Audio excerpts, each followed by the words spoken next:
तो आप सभी विद्यार्थियों का स्वागत है हमारे चैनल पे दोस्तों। कैसे उम्मीद करता हूँ सब बड़े होंगे। तो जिनका भी यहाँ पे सेमेस्टर 2 का पे इंग्लिश कम्युनिकेशन स्किल का दोस्तों जिनका भी परीक्षा है उनके लिए तो ये वीडियो काफ़ी ज़्यादा इंफॉर्मेटिव होने वाली है। ठीक है, यानी कि जिनका भी यहाँ पे दोस्तों रांची यूनिवर्सिटी से हो या फिर SKMU यूनिवर्सिटी से हो या फिर NPU यूनिवर्सिटी से हो, दोस्तों ये सभी के लिए जो मोस्ट इंपॉर्टेंट होने वाला। ठीक है, वीडियो तो आप लोग वीडियो को जो है शुरू से अंत तक देखिएगा।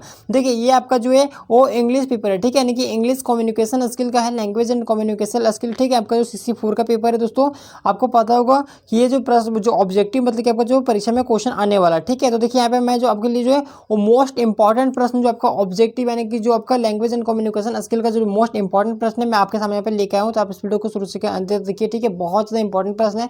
यही प्रश्न दोस्तों आपका जो है वो परीक्षा में पूछा जाएगा। देखिए जो अगर हम पहला प्रश्न की अगर हम बात करें तो देखिए क्या पूछ रहा है कि which of the following is not a part of the notice issued for found object. ठीक है, तो इसका जो right answer option number D हो जाएगा। ठीक है, यानी कि identification mark of the found object. ठीक है दोस्तों, ऑप्शन नंबर डी हो जाएगा। दोस्तों ऑब्जेक्टिव है तो डायरेक्टली मैं आपको आंसर बता रहा हूँ। ठीक है, आप इसका जो है वो आप लोग याद कर लीजिएगा। ठीक है, देखिए दूसरा जो प्रश्न यहाँ पे पूछा गया है कि where is the destination of the issuing authority written. ठीक है, तो इसका जो right answer option number B हो जाएगा, यानी कि just below signature of the issuing authority. ठीक है, ऑप्शन नंबर बी आपका जो हो जाएगा बिल्कुल सही हो जाएगा।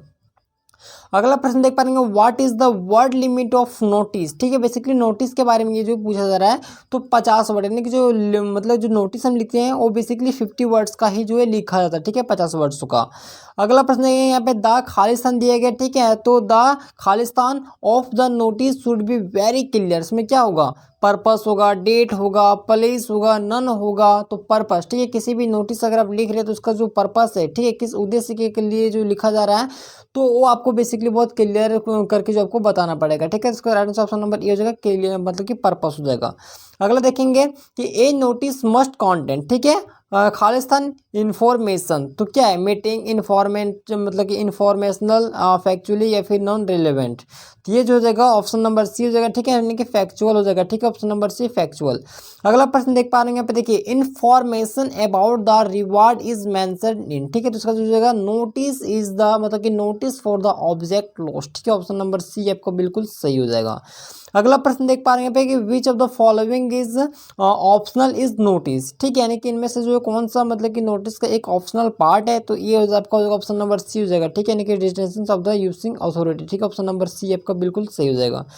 अगला प्रश्न देख पाएंगे notice is generally issued for. तो ये जो होता है ये स्पेसिफिक ग्रुप के लिए जो है वो हम लोग इसको मतलब कि मतलब इशूड करते हैं। ठीक है, अगला देख पा रहे हैं यहाँ पे, देखिए what is written on the top of a business letter on the left side. तो इसका जो right answer option number A हो जाएगा। ठीक है, इनकी सेंडर एड्रेस हो जाएगा। ठीक है, सेंडर एड्रेस। अगला प्रश्न देख पा रहे हैं what is the written below the sender address in a business letter. ठीक है, इसका जो right answer option number A हो जाएगा, डेट हो जाएगा। ठीक है, ऑप्शन नंबर डेट। अगला देख पाएंगे which of this is right format of writing the date in all the formal और बिजनेस लेटर। ठीक है, यानी कि इनमें से कौन सा जो है वो हमारा राइट फॉर्म है मतलब कि लेटर लिखने के लिए। ठीक है, तो बी और सी जो है वो बिल्कुल सही है। ठीक है, बी और सी यानी कि ये जो है 23 आर लास्ट में RD मार्च 2023 या फिर मार्च पहले लिख के अब 23 उसके बाद 2023 इस तरीके से मतलब एग्जाम्पल दिया गया। और ये जो है वो रॉन्ग फॉर्मेट है। जो पहला यहाँ पे देख पा रहे हैं ये हमारा रॉन्ग फॉर्मेट है, तो हमारा जो इसका राइट आंसर बी और सी हो जाएगा। अगला प्रश्न देखिए यहाँ पे the subject of business letter should be. तो इसका जो right answer option number B हो जाएगा। ठीक है, कि ब्रीफ क्लियर एंड रिलेवेंट। ठीक है, ऑप्शन नंबर बी आपका बिल्कुल सही हो जाएगा। अगला प्रश्न देख पाएंगे where is the solutions placed in a business letter. ठीक है, तो इसका जो राइट आंसर हो जाएगा दोस्तों ऑप्शन नंबर आपका डी से हो जाएगा, यानी कि नन ऑफ दिस इनमें से कोई नहीं हो जाएगा। ठीक है, अगला प्रश्न देख पाएंगे विच ऑफ द फॉलोइंग। ठीक है, which of this the most suitable situation of a business letter. तो इसका right answer option number B हो जाएगा, यानी कि सर और मैडम ज़्यादा हम इसको मतलब कि यूज़ किया करते हैं। ठीक है, तो सर मैडम आपका जो हो जाएगा वो सही हो जाएगा। अगला देख पाएंगे which of the following statements is incorrect about the inquiry letter. तो इसका जो right answer option number B हो जाएगा। ठीक है, letter to inquiry is written to face detail. ठीक है, ऑप्शन नंबर बी आपका बिल्कुल सही हो जाएगा। अगला प्रश्न देख पाएंगे which of the following statement is the correct about letter placing an order. तो उसका जो right answer option number C हो जाएगा। ठीक है, यानी कि it is written to place an order for good product. ठीक है, ऑप्शन नंबर आपका जो होगा सी आपका बिल्कुल सही हो जाएगा। अगला प्रश्न देख पाएंगे where should the subscriptions be placed in a business letter. तो इसका right answer option number C से हो जाएगा। ठीक है, यानी कि at the end of the letter, ठीक है। ऑप्शन नंबर जो सी आपका हो जाएगा बिल्कुल सही हो जाएगा। अगला प्रश्न देख पाएंगे, how is the subject written in a business letter, तो इसका right answer option number B मतलब डी हो जाएगा, ठीक है। इनकी बोथ हो जाएगा, ए और सी आपका हो जाएगा, ठीक है। इनकी इन कैपिटल लेटर्स और फर्स्ट लेटर ऑफ मतलब कि every word is written in a capital expect preposition conjunction and articles, ठीक है। यानी कि ए और जो आपका सी है वो बिल्कुल सही हो जाएगा। अगला देख पाएंगे, what is the motive of writing a business और ऑफिशियल लेटर, तो इसका जो right answer option number D आपका सही हो जाएगा, ठीक है। यानी कि to place an order, to make a complete, to मतलब कि कैंसिल द ऑर्डर, या फिर to inquiry about the product, तो ऑल ऑफ द यानी कि इनमें से जो सही भी सही हो जाएगा, ठीक है। देखिए, which of the following is perfect line to commerce, ठीक है। यानी कि जो ई कॉमर्स साइट जो बेसिकली होता है, तो कॉमर्स से बिजनेस और ऑफिशियल लेटर, तो ये आपका बी हो जाएगा, यानी कि आई वुड, ठीक है, लाइक टू इंट्रोड्यूस, तो ऑप्शन नंबर बी आपका बिल्कुल सही हो जाएगा। अगला प्रश्न देख पाएंगे, which of the following is not a part of business और मतलब कि ऑफिशियल लेटर, ठीक है। तो ऑप्शन नंबर आपका ए हो जाएगा, फोटो, ठीक है। अगला प्रश्न देख पाएंगे, which of the following is correct way to sign off a business और ऑफिशियल लेटर, तो इसको ऑप्शन नंबर सी हो जाएगा, ठीक है। योर्स ट्यूटोरियल, ठीक है, ऑप्शन नंबर सी। अगला प्रश्न देख पाएंगे, वेयर इज द, ठीक है, receiver address written in a business official letter, तो इसको जो right answer option number C हो जाएगा, यानी कि जस्ट बिलो द डीड, ठीक है। ऑप्शन नंबर सी आपका बिल्कुल सही हो जाएगा। अगला प्रश्न देख पाएंगे, how many types of application writing are there, तो ऑप्शन नंबर इसका डी से हो जाएगा, 4 हो जाएगा, ठीक है। अगला प्रश्न देख पाएंगे, एन एप्लीकेशन फॉर इन मतलब कि एम्प्लॉयमेंट इज ए, इसका जो राइट आंसर नंबर आपको ए हो जाएगा, ठीक है। इनकी बिजनेस डॉक्यूमेंट हो जाएगा, ठीक है, ऑप्शन नंबर ए। अगला प्रश्न देख पाएंगे, व्हाट इज एन एप्लीकेशन, तो इसका जो राइट आंसर हो जाएगा ऑप्शन नंबर डी हो जाएगा, इनकी फॉर्मल रिक्वेस्ट हो जाएगा, ठीक है, फॉर्मल रिक्वेस्ट। अगला देख पा रहे हैं यहाँ पे, द एप्लीकेशन शुड बी, तो इसका जो right answer option number C हो जाएगा, ठीक है। इनकी ए और जो है सी आपका सी हो जाएगा, ठीक है, ऑप्शन नंबर सी। तो अगला प्रश्न देख पा रहे हैं यहाँ पे, देखिए, एप्लीकेशन मस्ट बी, तो application must be all the these हो जाएगा, ठीक है। यानी कि प्रोफेशनल रिटर्न हो जाएगा, और without grammar mistakes, protection errors, ये सब क्या है, ऑल ऑफ दीज हो जाएगा, ठीक है। तो अगला प्रश्न देख पाएंगे, एप्लीकेशन शुड नॉट बी, तो इसका जो राइट आंसर ऑप्शन नंबर ए आपका हो जाएगा, फॉर्मल हो जाएगा, ठीक है, ऑप्शन ए फॉर्मल। अगला देख पाएंगे, what length should an application letter normally be, तो इसका जो जाएगा, no more than 1 page for A4 जो साइज का जो पेज होता है, उससे ज़्यादा लिखने की कोई आवश्यकता नहीं है। How should you start a letter if you do not have a named person to write मतलब राइट टू, ठीक है। ऑप्शन नंबर सी आपका हो जाएगा, डियर सर, ठीक है, ऑप्शन नंबर सी आपका हो जाएगा, डियर सर। और which of the following should not we include an application letter, तो इसका जो right answer option number D हो जाएगा, ठीक है। यानी कि you interest in knowledge the of the organisation, ठीक है, ऑप्शन नंबर डी आपका बिल्कुल सही हो जाएगा। अगला प्रश्न देख पाएंगे, the end the job application are in मतलब कि interrelated at each step in the selection produce, ठीक है। ऑप्शन नंबर इसका जो सी आपका हो जाएगा, यानी कि बी और मतलब ए और बी आपका हो जाएगा, सही हो जाएगा, ठीक है। जॉब स्पेसिफिकेशन और जॉब पे एवेल्यूशन, ठीक है। ऑप्शन नंबर आपका मतलब कि ए और बी दोनों सही हो जाएगा, यानी कि सी वाला आपको सही हो जाएगा। देखिए, अगला देख पा रहे हैं यहाँ पे कि are the combination of direct and indirect questions of मतलब कि एप्लीकेंट, ठीक है। तो इसका जो right answer option number C हो जाएगा, ठीक है। ऑप्शन नंबर आपका जो हो जाएगा वो सी बिल्कुल सही हो जाएगा।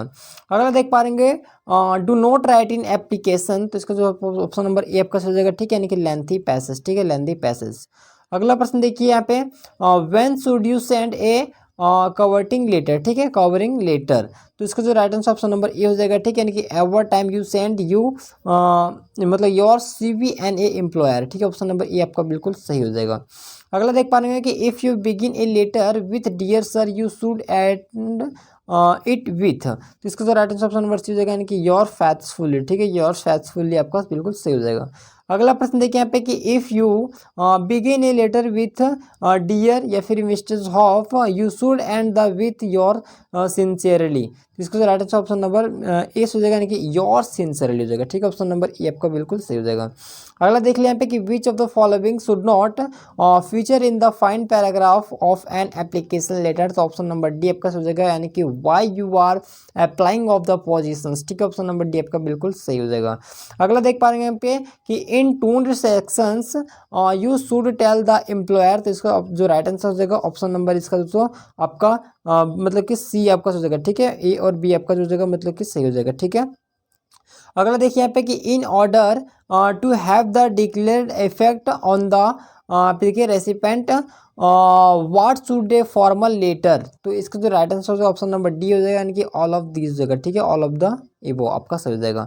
अगला प्रश्न देख पाएंगे, how would you address the recipient of an informal letter. ठीक है, इसका जो right answer option number B हो जाएगा, यानी कि माय डियर हो जाएगा। ठीक है, अगला प्रश्न देख पा रहे हैं यहाँ पे देखिए कि how do you end the main body of a formal letter. तो इसका जो right answer option number B हो जाएगा, यानी कि by talking about the weather in your city. ठीक है, ऑप्शन नंबर बी आपका बिल्कुल सही हो जाएगा। अगला देख पा रहे हैं यहाँ पे कि इफ यू डिड, ठीक है, if you did not know the recent name, ठीक है, how would you address the person. तो इसका जो डियर सर या फिर डियर मदन मोहन जो आपको लिखना वो लिख सकते हैं। अगला देख पा रहे हैं यहाँ पे देखिए कि how did the end the main body of a formal letter. तो इसका राइट आंसर होगा नन ऑफ दिस हो जाएगा। ठीक है, अगला देखिए what should you say in the opening part of formal letter. Basically दोस्तों मैं इफ इन जो फॉर्मल लेटर और इनफॉर्मल लेटर के बारे में मैंने संपूर्ण जानकारी इस वीडियो मतलब कि आपको जो है वो पहले मैंने बता रखा हूँ। ठीक है, आप लोग चैनल पे जाके चेकआउट कर सकते हो। ठीक है, आपको सारा का सारा जो है वो CC4 का CC5 का जितना भी मतलब कि सारा का सारा मैं कवर करवा दिया हूँ। ठीक है, तो आप लोग जाके हमारे चैनल पे जो चेकआउट कर सकते हैं। अगला देख लीजिए, अगला प्रश्न यहाँ पे कि जॉब लेटर इज, तो जॉब लेटर जो है बेसिकली फॉर्मल लेटर होता है। ठीक है, अगला देखिए कि job letter is also called. तो ये जो आपको हो जाएगा सी हो जाएगा कि कवर लेटर हो जाएगा। ठीक है, अगला a good cover letter will to make a good first impression. ठीक है, ऑप्शन नंबर आपका इस हो जाएगा। अगला देखिए कि the job application letter is, तो a description of your core strength and suitability for job. ठीक है, ऑप्शन नंबर सी आपका सही हो जाएगा। उसके बाद what's the best way to make value judgments of clients of person. उसके बाद attributes more credible in a cover letter. ठीक है, ऑप्शन नंबर आपका बी आपका सही हो जाएगा। ठीक है, suitable the clients by breaking them up with examples. ठीक है, ऑप्शन नंबर बी आपका बिल्कुल सही हो जाएगा। अगला देख लीजिए यहाँ पे दोस्तों कि हाउ यू कैन, ठीक है, how can you make the most you of your college experience in your cover letter. तो ऑप्शन नंबर डी आपका सही हो जाएगा, यानी कि ऑल ऑफ द इवो हो जाएगा। ठीक है, अगला प्रश्न देख पाएंगे पे the length of cover letter should not be. Option number A हो जाएगा, यानी कि मोर देन 1 पेज। ठीक है, मोर देन 1 पेज, ऑप्शन नंबर ए आपका बिल्कुल सही हो जाएगा। उसके बाद यहाँ पे देख पाएंगे इनफॉर्मल, ठीक है, इनफॉर्मल ऑफ मतलब sorry in format of job application the space should be. तो ऑप्शन नंबर ए हो जाएगा, यानी कि सिंगल स्पेस हो जाएगा। अगला job application the font should be, तो सी हो जाएगा, बी और मतलब ए और बी आपका हो जाएगा। ठीक है, अगला देखिए कि a first paragraph of job application content. तो ऑप्शन नंबर बी हो जाएगा, यानी कि पर्सनल इन्फॉर्मेशन हो जाएगा। ठीक है, उसके बाद how many types job application form. तो ऑप्शन नंबर ए यानी कि 2 हो जाएगा। ठीक है, उसके बाद what are the types of job applications. तो ऑप्शन नंबर सी हो जाएगा, यानी कि ए और बी आपका बिल्कुल सही हो जाएगा। तो दोस्तों इस वीडियो में मैंने जो इतना जो महत्वपूर्ण प्रश्न आप लोग का मैंने सारा का सारा करवा दिया हूँ। ठीक है, अगर दोस्तों आपको इसका PDF चाहिए या फिर और भी अन्य महत्वपूर्ण अपडेट चाहिए तो आप हमारे जो ऑफिशियल वेबसाइट है jacknews.in गूगल पे सर्च करके वहाँ पे जा सकते हैं और आप हमारे चैनल पे विजिट करके दोस्तों जो है वो और भी मतलब कैसे जो मज़ेदार वीडियो है आप देख सकते हैं। ठीक है, चैनल पसंद आए तो चैनल को लाइक भी कर लीजिएगा।